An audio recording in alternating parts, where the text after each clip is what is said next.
Our next gauge is the dial caliper. This is one of your most common measuring instruments in a manufacturing facility. And it does something interesting. So initially we talked about the ruler and the inch system being a non-10 base system.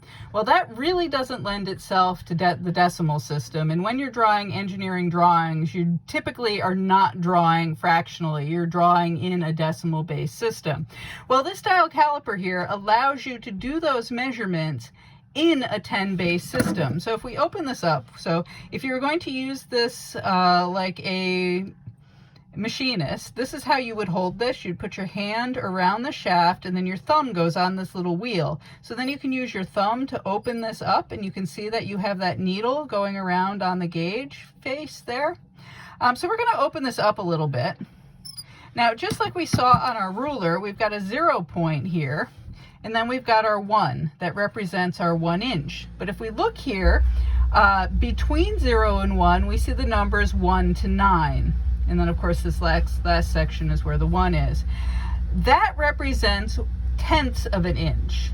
So 1 over 10 would be the fractional equivalent there, but in decimals, that turns into your first decimal place. So that is your 10th place, your first decimal place.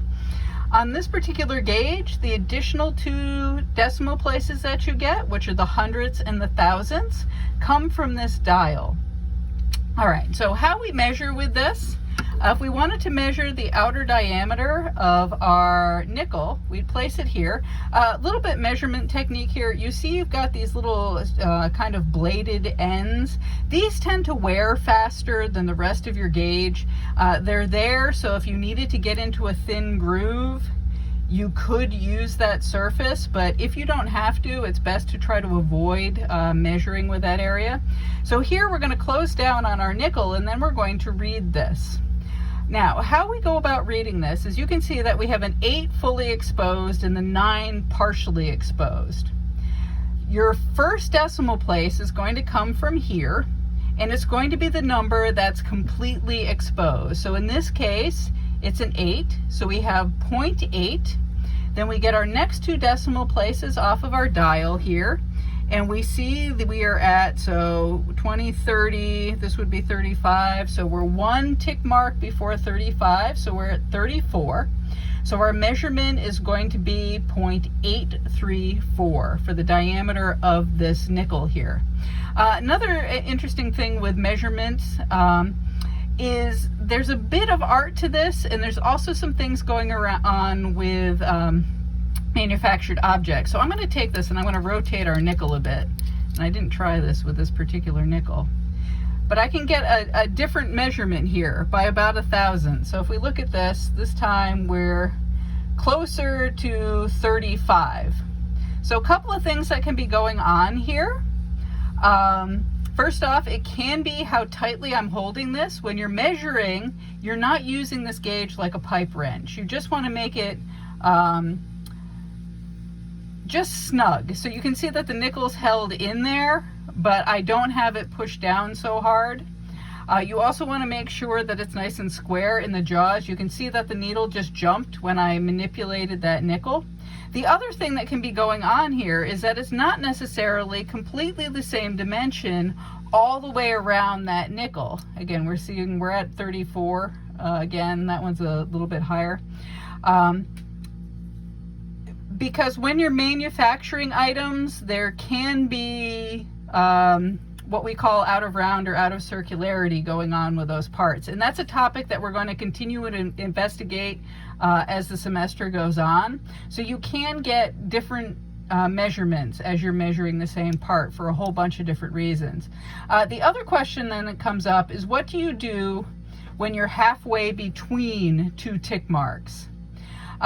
You cannot say, okay, so this is 0.8345. I'm going to give it an additional decimal place.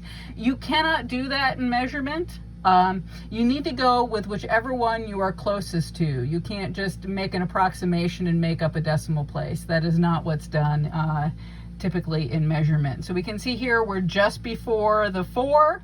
But we're much closer to the 4 than we are to the 3. So this, we're going to call this 0.834. All right, so there is our dial caliper. A couple other things you can do with this. You see that you've got jaws here on the other side. This can actually measure the ID of something. So if we had a hole that we could go into, this is going to be hard to do. This nickel has a little bit of a rim on it. So if we wanted to try to measure that, there we go, I can catch it there. You can use those jaws to measure the inside of something. There's actually one more thing you can do with this. So you see that there's something sticking out the end here that can be used to measure depths. So I can take that, I'm going to take our caliper, I'm going to put it up on top of my nickel, press down, and I get my measurement there.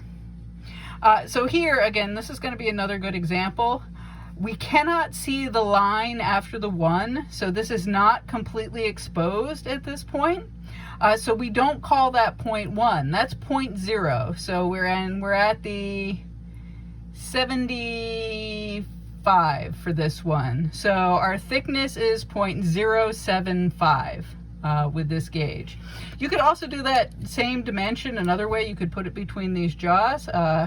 We've got 7.4 in this case, which could be possibly because you've got different dimensions to this. You've got the head sticking up here, so we don't know when I use the end of it which part of the nickel I was measuring off of. So these are all kinds of things that you need to consider when you're going in to measure an object. It's not as straightforward as you might think.